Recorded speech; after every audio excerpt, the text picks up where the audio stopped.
Welcome back to Raw is Retro. We are here. We're in November. We're almost in December. It's almost Christmas in 1998. What were we doing? I was 14 years old. Looking forward to Christmas. Probably getting PlayStation about that time. Manny, what were you up to? I was looking ready to to start my party like it was 1999. Dun, dun, dun, dun. As Manny was doing that, and I think I was entering high school, or I was on winter break, and I was just going, man, I'm never going back. And I'm sure my feeling was, Jesus Christ, I don't want to go back. We are here to talk about Raw from 1998. This is we're on the road to rock bottom. Everyone remember the rock bottom pay-per-view? No, of course not. No, Not much happened. we start the classic one they do every year. I remember the set though. I remember the set of like two massive pictures of the Rock on the side, and it just looked like, what is this? Why are we dick sucking the Rock for this pay-per-view? He has to be the only wrestler to have a pay-per-view and a TV show named after him. I feel like I don't mean anyone else. Have you watched Young Rock? Sorry, we're off on tangents already. We've only just started. But have you watched Young Rock? I watched the first season, maybe sprinkled the second season and first episode of the third season because I wanted to see Becky Lynch and Cyndi Lauper. All right, no, I'm still not seeing that yet. It's all right, isn't it? It's fine. Put it on in the background and just like leave it playing. But yeah, anyway, let's talk about this episode of Raw. It's from November 30th, 1998. We're in the Baltimore, Maryland. We're at the first Mariner Center. Is that still there? Marcus, you're going to be the expert on this. I'm going to say no, but it probably is. No, in Baltimore, it probably still is. I have no idea what's going on in Baltimore. Who's in Baltimore? The Dizman's in Baltimore, and Wes is in Baltimore. So in the comments, if you don't reply, you're going to shit yourself.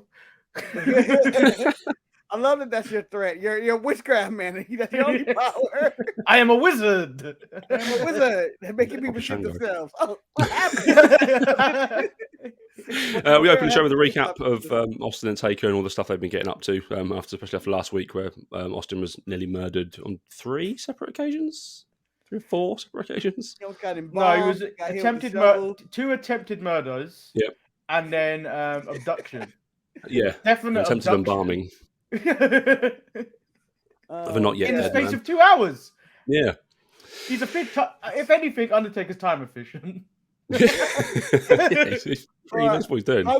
How good of a murderer are you if you took you had 3 attempts and failed? The man is still walking around. He should not be on Monday Night Raw this week. No, it should be the stuffed corpse of Steve Austin in the ring. Undertaker about to wake up with a cigarette in his mouth. Ooh, I just can't kill him. We opened the show with the Insane Clown Posse and Headbangers. I mean, that's the first time that's ever happened, right? That's never going to happen again either. I immediately went, oh, I regret joining the show this week. I saw the Insane Clown Posse walk out. I was like, why, God, why? You missed last week when they were being interviewed by Kevin Kelly. You would have had a heart attack. Yeah. Austin quickly comes down to the ring and just whacks them all with a shovel and gets them out of there. Probably the high point of their careers, I'd guess, really. Especially for the ICP. Yeah, I felt like I was 14 again when he did that because I popped right away. Like, thank God he took out the ICP. Austin says he's going to take out Taker tonight with his trusty shovel. And I mean, that's it. That's the weirdest opening segment we've had all year. Yeah. Recently, we've been like 30-minute Vince McMahon promos, but this is in and out just like that. Yeah, it was just Austin's star power, basically, the intro. That's what you want to say. It was like, oh, we wanted Austin to get a big pop, and then who cares who he destroys? I can imagine the call sheet. Who's on the bottom of our list that no one's going to care if they got their ass beat and they're just here for a job? Headbangers. ICP. The heel headbangers in the ICP, they'll do. Just feed them to Austin. We get told Mark Henry's got his date with China today. That's coming up throughout the show. And also Austin is still hunting for Taker. Our first match is the New Age Outlaws taking on Edge and Gangrel. I like that we're getting full-on Brood now. Yeah. Is this the first week of the Brood, like officially? Because I was like, oh, this has started? Last time I tuned in, Edge and Christian would just be like, hey, yo, we're family. Now I'm like, oh, we're full Brood now. They've been around. I think they've started. I think in the next few weeks we're going to get the starts of the bloodbaths. Yeah, awesome. Yeah. I mean, pretty decent match, really, until obviously it ends in a DQ finish because it's Raw in 1998. No, We I get was 4 like, DQ finishes tonight. welcome back to welcome back to 1998. You Yeah. watch modern wrestling and be upset about maybe one DQ or Yeah, one screwy interference finish. Yeah, 98 every match. I think 4 out of 6 Everybody's matches affected. tonight end in DQ finishes. But you say cool. that, but in the present, at least DQs are being called in 1998. Well, true, yeah. That's true. The Wild Wild West in 2022. I don't remember this from back in the day, but the corporation are trying to kind of recruit the Outlaws, which I never really. I don't remember that at all happening. No, I had that erased from my memory. I was like, do they join? I was actually on the edge of my seat, like, did they join? I don't remember DX ending like this. I don't remember the Outlaws in the corporation. I remember the other 900 people in the corporation, the corporate ministry and everything, but I did not remember the Outlaws ever selling out. Kind of wish I'd seen the corporate Mr. Ass now. It'd been great. Yeah, the corporate ass. Yeah. The corporate. He would have been scissoring. He would have been scissoring Daddy really early because he got to have the office surprise. Backstage, we see Austin. He's on the hunt basically all night long for the Undertaker. He's in a freezer this time. How big is this stadium? Why would he be in a freezer? What? Why is there a meat locker? Because he's the Undertaker. He's a dead man. He's got to keep him cold, otherwise he'll fall out. Yeah, he'll start decomposing. Yeah, I was so like confused. I was like, why does this Baltimore arena have a meat locker? Are there also a grocery store on the side or something? We see D'Lo getting Big Marc ready for his date. Marc wants to take D'Lo with him, which is quite sweet. Moral support. Come on, what boys? We all need a D'Lo in our lives, don't we? D'Lo was the homie at this one. He didn't want to go. You could tell he had nothing planned for the day. His outfit, he had a polo and probably sweatpants and flip flops. It was his day off. Clearly his day off. He was like, I get this week off of Raw. Like, it's Monday night. I'm not booked. I'm going to enjoy my Monday and maybe watch Raw. I don't have to face Ken Shamrock today. I am taking the day off today. Yeah. Yeah, instead he gets his chauffeur's hat put on later on. We see the Undertaker. He calls out Kane, says they've got a common enemy. But yeah, that doesn't happen because some guys in straitjackets come after Kane and try to catch him. I want to say mental health was not a care in the world if these were the orderlies. They came out with nightsticks, billy clubs, weapons. They were huge. Their way to whoop some ass. Imagine running this storyline these days. Jesus Christ. Dana cares little about mental health. Orderlies attack a mentally ill man without a care in the world. He's running from them like they're the police. Yeah. That's the quickest I've seen Kane move. Yeah, they had no tact. Kane actually tripped in the crowd running from them as two guys help him up as well. I was like, oh, these guys are tough. They're worse than Arkham. We see D'Lo and Mark Henry. They've got a limo. I mean, he'd gone all out for this, Mark Henry. He has not wasted, no expense spared on this date with China. Yeah. I mean, he got D'Lo that, jacket and hat, sunglasses. Yeah. I never understood why the chauffeurs have to wear those hats in the first place. I was just like, why? You don't need a hat to drive a car, do you? Get the sun out your eye? Why? It's just for the embarrassment. It's for the embarrassment. Yeah, it is. Yeah. To make him seem like a lower class. Poor D'Lo. It sounds better than this. Well, after the break, we see them picking up China from her hotel. Then we get X-Pac, who comes out to talk about the Outlaws joining the corporation, but he doesn't really talk about that. He wants a piece of Shawn Michaels. And here comes Shawn Michaels. I don't remember Shawn Michaels in this role at all. No. I totally forgot. Shawn Michaels at this point in his career was just showing up randomly and doing random stuff. Yeah. And this is part of that randomness. Like, it was like, oh, he's the corporate commish? Okay. Yeah. Right. I did like that Shawn said during this that if he touches him, he's going to send him down to Atlanta. It's nice. Oh, he sent you back to WCW. I see that money pit back in Atlanta. Although, if I was a wrestler in 1998, I've been telling them, do it. Yeah. I dare you. I'm fine with that. You send me down there. A money pit? Yeah, guaranteed $300K. How dare you give me $2 million, Eric Bischoff? How dare you? How dare you? And creative control. We cut back to China and Mark Henry. Tyrant's got some flowers. I think it cost Marc $2.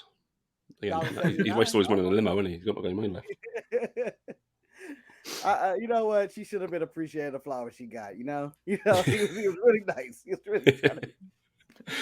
Our next match is Goldust taking on Jeff Jarrett, which weirdly could very much be a match in AEW in current time. It's so true. That's so true. And I didn't, when you say it like that. 1998. I feel like in every decade, at least we got one match between them. I feel like we got one in the 90s, in the 2000s. TNA, I think, got like maybe 2 or 3 of them at some point. I can't wait for the massive video package AEW put out about this. 25 years this feud's gone on. Use the footage. Go ahead. It's really going to help your business. Yeah, do you know what? If it happens, I'm just going to when we have to review it on any of the other shows we do. Go back and watch this episode. You'll find my review there.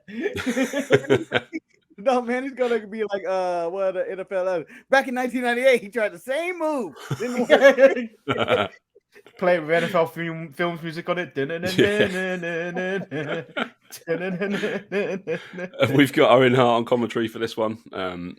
It's not a bad match for kind of the 2 minutes that it goes before it obviously all breaks down to a DQ. Deborah tries to distract Goldust, but then Owen jumps in and beats him up anyway. And it's not, again, Ross, you've left out a vital thing on these notes you're reading. It reads, Goldust bum rushes the show on Jarrett. What does that even mean? Oh, I made my own notes this time, so I'm not reading from that side.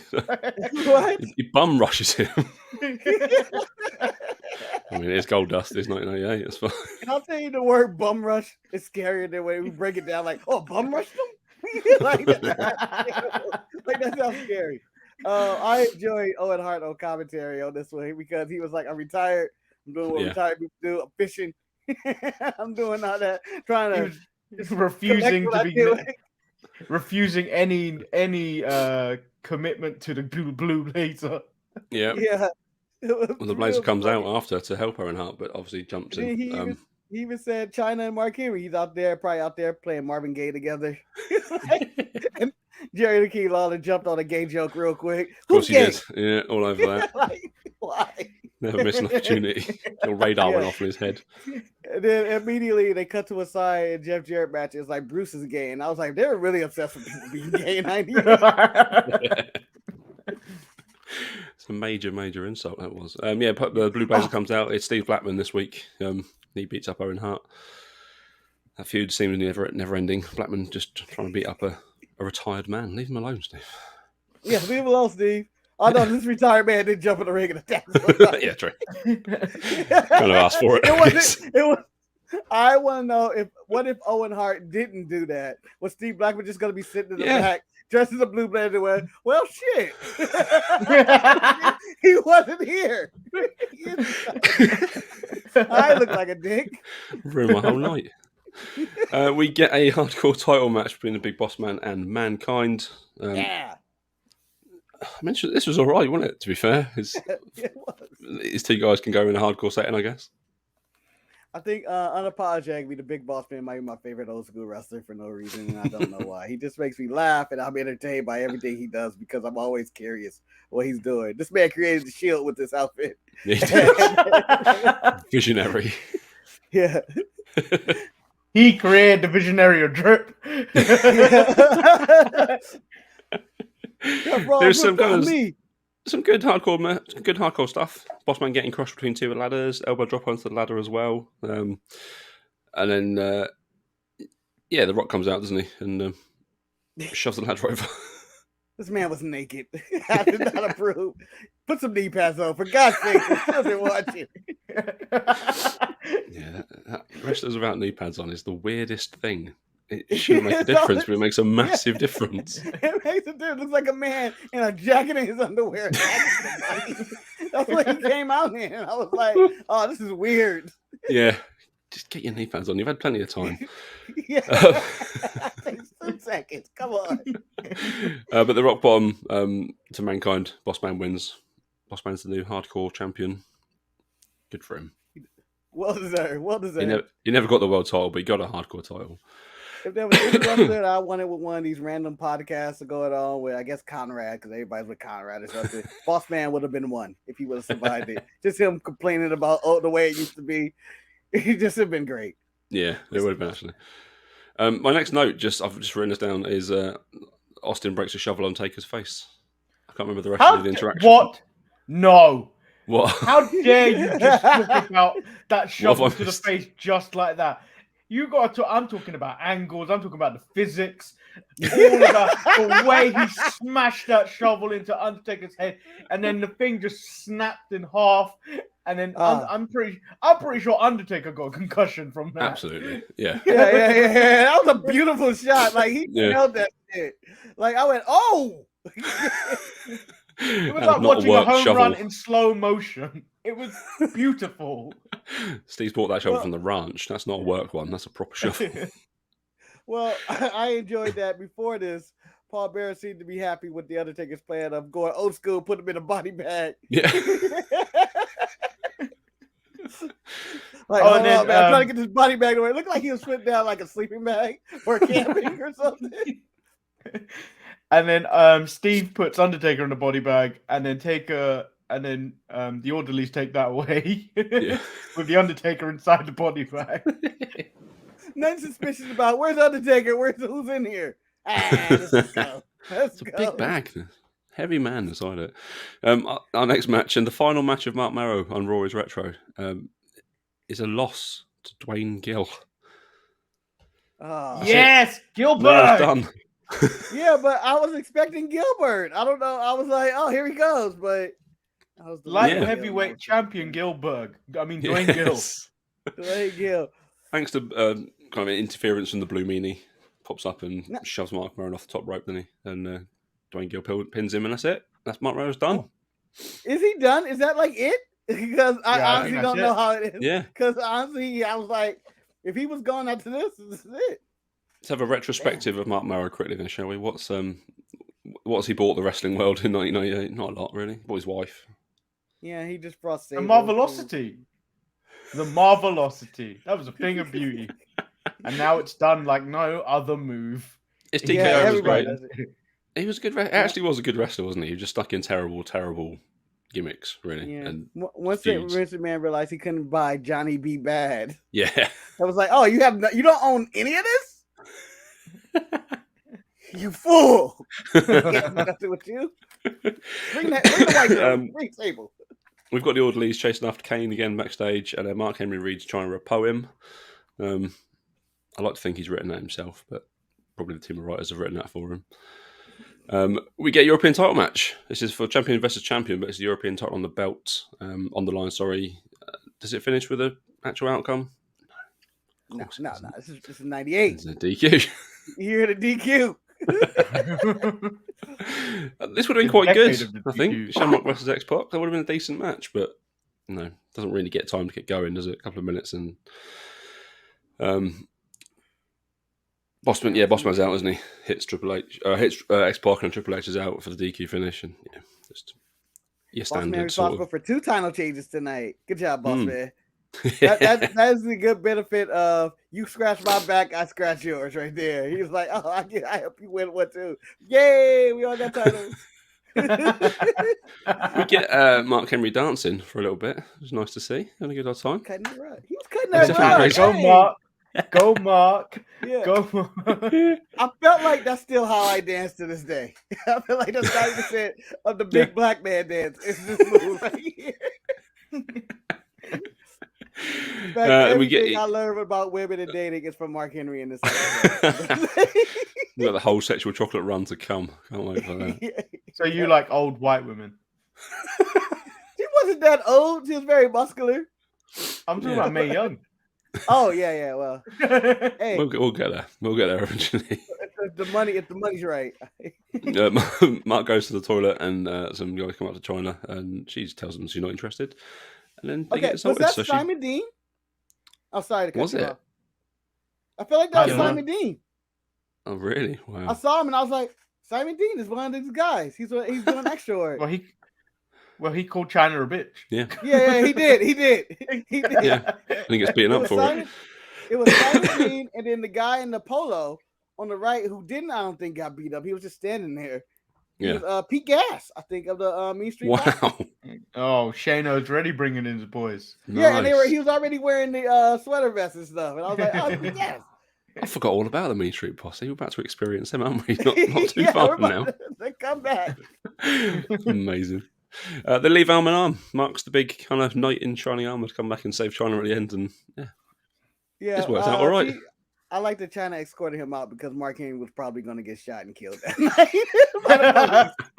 night. What did you do? You threw a man into a bar and then punched this other guy? What was the cost, Marc Henry? 20 years in prison. Yeah, it's over for you. Our next match is Val Venis taking on Tiger Ali Singh. Again, nothing really happens in this one. It's just all shenanigans. Jackie and Terry come out. And then after the match, the Outlaws come out and beat up Tiger Ali Singh and Babu for no reason at all, really. Just because they feel like it, I guess. Yes, but I don't understand why the Jackal is still around. The Jackal is still in the WWF. Yeah, why is he still there? What is he doing? He's managing the acolytes, but I couldn't imagine him in the back. You know what would be a good thing? You know, we're heels, right? Yeah. Let's beat the shit out of Tiger Ali Singh, who no one likes or care about. Babu got laid though, I think, this night. I mean, he got like a lap dance and he had all the hoes on. Yeah, decent night until he got faced with Bradshaw and Farouk. Yeah, that's what you get right before you die. Oh, life is good. Oh no, with Bradshaw and Farouk. We see Bearer watching the ambulance leave, and Kane and Austin are backstage watching Bearer on a monitor. It's weird. I don't like seeing Kane stood next to Austin. It's odd.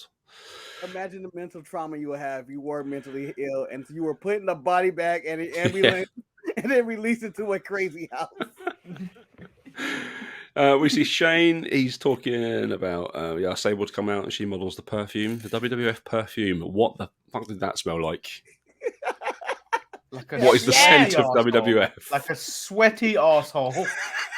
A sweaty asshole with popcorn. Nice. No, sweaty asshole and butter. Yeah. I imagine Marc Henry wearing that right there. Like that should have been what he was spraying on him. Like, well, WCW also bought a range of that.